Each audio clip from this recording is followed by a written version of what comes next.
তুষার ধসে দুই বাঙালি জওয়ানের মৃত্যু। অনন্তনাগে অপারেশনের সময় তুষার ধসে বিপত্তি। মৃত বীরভূমের রাজনগরের সুজয় ঘোষ, মৃত পলাশ ঘোষ মুর্শিদাবাদের হরিহরপাড়ার বাসিন্দা। সুজয় এবং পলাশ সেনাবাহিনীর প্যারা কমান্ডো ছিলেন।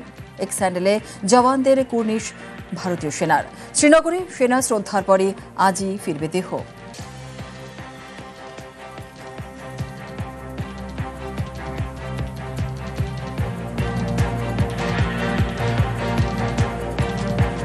দেশের জন্য প্রাণ দিয়েছে, তার জন্য আমাদের গর্ব, কিন্তু আমাদের ছেলেকে হারালাম, এটাই আমাদের দুঃখ। এটাই সবারই কাছে। ছেলের স্বপ্ন কি ছিল? ছেলের স্বপ্ন ছিল সবাইকে ভালো রাখবো, ভালোভাবে থাকবো, গ্রামকেও ভালোবাসবো। আমরা গ্রামবাসী হিসেবে গর্বিত যে আমরা এইরকম একজন বীর শহীদকে আমরা ভারত মায়ের চরণে তার প্রাণ নিবেদিত হতে দেখলাম। আমরা তাকে বীরের শ্রদ্ধা জানানোর জন্য আমরা অপেক্ষায় আছি। তার বাবা তিনি শোকে ভেঙে পড়েছেন। পাশাপাশি তিনি আমাদের সামনে এটাও বলেছেন যে আমি গর্বিত পিতা যে আমার সন্তান দেশের জন্য প্রাণ নিবেদন করেছেন। আর এক ফুটে বাংলা এবার আমাদের নজর রাখতে হচ্ছে ওয়েদার আপডেটের দিকে, কারণ মঙ্গলেই বর্ষা বিদায়। 4 দিনেই বাংলা থেকে বর্ষা বিদায় শুরু। আগামীকাল পর্যন্ত বিক্ষিপ্ত বৃষ্টি হবে দক্ষিণবঙ্গে। কোন জেলায় বেশি বৃষ্টি হতে পারে বা কি বলছে আবহাওয়া অফিস, আপডেট নেব। আমাদের সঙ্গে রয়েছেন আমাদের প্রতিনিধি বিশ্বজিৎ সাহা। বিশ্বজিৎ, দক্ষিণবঙ্গের কি আপডেট পাওয়া যাচ্ছে? হাওয়া অফিস কি বলছে? দেখো, দক্ষিণবঙ্গে একটি সিস্টেম রয়েছে, ঘূর্ণাবর্ত রয়েছে, যেটি দক্ষিণ বাংলাদেশ এবং সংলগ্ন উত্তর বঙ্গোপসাগর এলাকায় অবস্থান করছে। এর প্রভাবেই গতকাল আমরা দেখেছি কলকাতার 2-1 অংশে ভারী বৃষ্টি হয়েছে, কোথাও মাঝারি বৃষ্টি হয়েছে। আজও বৃষ্টির সম্ভাবনা রয়েছে, তবে আজ বৃষ্টির সম্ভাবনা বেশি থাকবে হাওড়া, 2 চব্বিশ পরগনা, 2 মেদিনীপুরে। তবে কলকাতা সহ অন্যান্য জেলাতেও বিক্ষিপ্ত বৃষ্টির সম্ভাবনা থাকবে। আগামীকাল পর্যন্ত এই বিক্ষিপ্ত বৃষ্টির সম্ভাবনা থাকলেও সোমবার থেকে হাওয়া বদল হবে, অর্থাৎ সোমবার থেকে শুষ্ক আবহাওয়া বাংলায়, এবং মঙ্গলবারের মধ্যে বাংলার বেশ কিছু জেলা থেকে বর্ষা বিদায়ের সম্ভাবনা তৈরি হচ্ছে, এমনটাই জানাচ্ছে আলিপুর হাওয়া দপ্তর। অর্থাৎ পশ্চিমের জেলা বাঁকুড়া, পুরুলিয়া, পশ্চিম বর্ধমানের মতো জেলাগুলিতে মঙ্গল বুধবারের মধ্যে বর্ষা বিদায় পর্ব শুরু হতে পারে, এমনটাই ইঙ্গিত দিয়েছে আবহাওয়া। একেবারে ধন্যবাদ বিশ্বজিৎ। আর দক্ষিণবঙ্গের আপডেট যখন জানালাম আপনাদের, এবার একটু উত্তরবঙ্গের দিকেও নজর রাখি, কারণ 4 দিনে বর্ষা বিদায়। উত্তরবঙ্গে আর ভারী বৃষ্টির সতর্কতা নেই। হাওয়া অফিস আর কি বলছে জানবো। আমাদের সঙ্গে পার্থ রয়েছে। পার্থ, হাওয়া অফিস কি বলছে?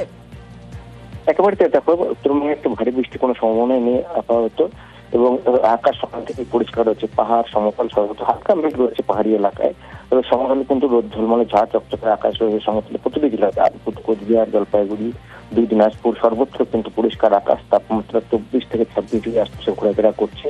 অন্যদিকে পাহাড়ে হালকা মেঘ থাকলেও কিন্তু আকাশ মোটের উপর পরিষ্কার রয়েছে। হালকা ঠান্ডাও রয়েছে পাহাড়ি এলাকায়। দার্জিলিং, কালিম্পং, কার্শিয়াং, মিরিক সর্বত্র কিন্তু স্বাভাবিকভাবেই নতুন করে ভারী বৃষ্টির পূর্বাভাস না থাকার স্বস্তিতে রয়েছে গোটা উত্তরবঙ্গ। বেশ, ধন্যবাদ। দুর্যোগ কেটেছে, রেখে গিয়েছে দগদগে ক্ষত। ভেঙেছে বাঁধ, বাড়িতে ফাটল, রাস্তার দুপাশে জমে রয়েছে পলি। নাগরাকাটায় নদী পারে বাসিন্দাদের চোখে মুখে আতঙ্ক। তাদের দাবি, বদলে গিয়েছে গঠিয়া নদীর গতিপথ।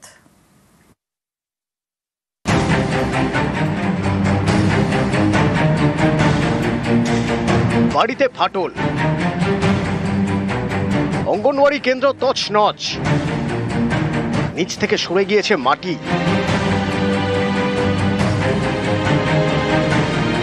এ ছবি জলপাইগুড়ির নাগরাকাটার খয়েরবাড়ি কলোনি। খয়েরবাড়ির গা ঘেঁষে বয়ে গিয়েছে গাঠিয়া নদী। শনিবার রাতে নাগারে বৃষ্টিতে ফুঁসে ওঠে এই নদী। বহু জায়গায় বাঁধ ভাঙে, দুপার ভাসিয়ে দেয়। জলের তোরে ক্ষতিগ্রস্ত হয় একের পর এক বাড়ি, অঙ্গনওয়াড়ি কেন্দ্র বিধ্বস্ত।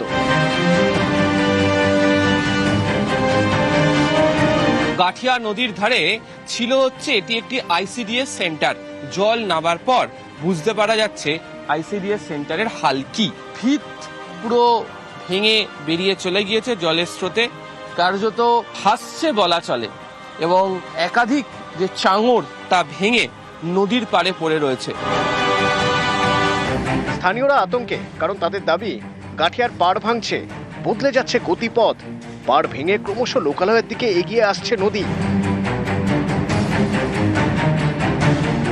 এখান থেকে 25 ফুট দূরে ছিল জমিটা, সামনেই ছিল জালি, সব জালি বান ছিল, সব চলে গেছে। ছোটবেলা থেকে জন্ম এখানে, এত বড় হয়ে গেল আজ পর্যন্ত এরকম ফ্ল্যাট হয়নি কোনোদিনও, আর কোনোদিন এত এই জমিন এরকম নষ্ট হয়নি। আমাদের ঘরের অবস্থা এরকম হয়ে আছে যে ভিতরে নিচুতে, যে পাকার নিচুতে আছে, এখান থেকে হচ্ছে মাটিগুলো সব বাইর হয়ে গেছে। যেগুলো যে বোল্ডার ছিল, পাথর তোমার মাটি ছিল, বজড়ি ছিল, ওগুলো সব বাইর হয়ে গেছে ওই পাশ দিয়ে।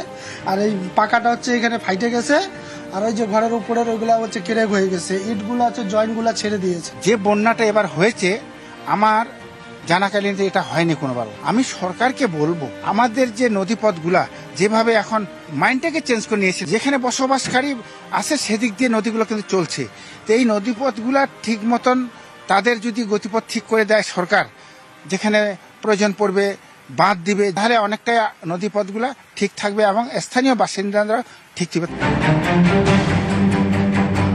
গত কয়েক বছর ধরে বারবার ধরে আলোচনা হয়েছে যে উত্তরবঙ্গের নদী তার গতিপথ বারবার ধরে বদল করছে, আর নতুন করে প্রাকৃতিক বিপর্যয়ের পর সেই যে আলোচনা চলছিল তা যে কতটা সত্যি ছিল তা আরো একবার প্রমাণিত। ফলে এই মুহূর্তে দাঁড়িয়ে পরিবেশবিদরা বলছেন যে নদীর গতিপথকে ভেবে আগামী দিনে ঠিক কি হতে পারে সেই সংক্রান্ত পরিকল্পনা তৈরি করতে না পারলে বড়সড় বিপদ ঘনিয়ে আসবে উত্তরবঙ্গে।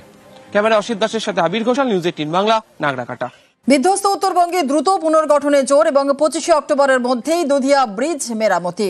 পাহাড় এবং সমতলে মোট 30টি জায়গা চিহ্নিত করা হয়েছে। আমাদের সঙ্গে রয়েছেন আমাদের প্রতিনিধি সোমরাজ, আরো বিস্তারিত বলবে। সোমরাজ, কোন কোন জায়গায় বিশেষ নজর দেওয়া হচ্ছে?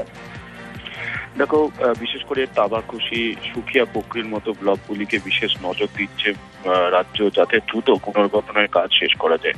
পাশাপাশি দুধিয়া ব্রিজের কাজ 25 অক্টোবরের মধ্যেই শেষ করতে চাইছে রাজ্য, এবং রাজ্য আশা করছে 25 অক্টোবরের মধ্যেই কাজ শেষ হবে।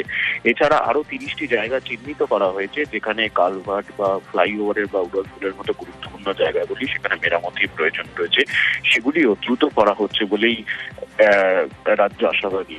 গতকালই রাজ্যের মুখ্য সচিব একটি ভার্চুয়াল বৈঠক করেন উত্তরবঙ্গের জেলা শাসকদের সঙ্গে। সেখানে দক্ষিণবঙ্গের জেলা শাসকরাও ছিলেন, দপ্তরের সচিবরাও ছিলেন। মুখ্য সচিব স্পষ্ট নির্দেশ দিয়েছেন যে উদ্ধার কার্য যেমন দ্রুত শেষ করতে হবে, তেমনি মেরামতির কাজও দ্রুত শেষ করতে হবে এবং দ্রুত পুনর্গঠনের কাজগুলিও শেষ করতে হবে। এছাড়াও রাজ্য সরকারের তরফে একাধিক ক্যাম্প করা হয়েছে, বিশেষত যাদের বিভিন্ন ডকুমেন্ট হারিয়ে গেছে বা তুমি জানো যে একাধিক কৃষকের জমি ফসল নষ্ট হয়েছে, তাদের তরফে যা যা আবেদন করার ওই ক্যাম্পগুলিতে আবেদন করা যাবে। মুখ্য সচিব স্পষ্ট নির্দেশ দিয়েছেন যে যাদের বাড়ি নষ্ট হয়েছে বা জমি নষ্ট হয়েছে, ফসল নষ্ট হয়েছে, সেগুলি সমীক্ষা করার কাজ দ্রুত শেষ করতে হবে। তুমি জানো মুখ্যমন্ত্রী মমতা বন্দ্যোপাধ্যায় সোমবার উত্তরবঙ্গে ফের যাচ্ছেন, তার আগে যাতে সমীক্ষার কাজ শেষ হয় সেই বিষয়ে স্পষ্ট নির্দেশ মুখ্য সচিব দিয়েছেন বলে নবান্ন সূত্রে খবর। বেশ, ধন্যবাদ।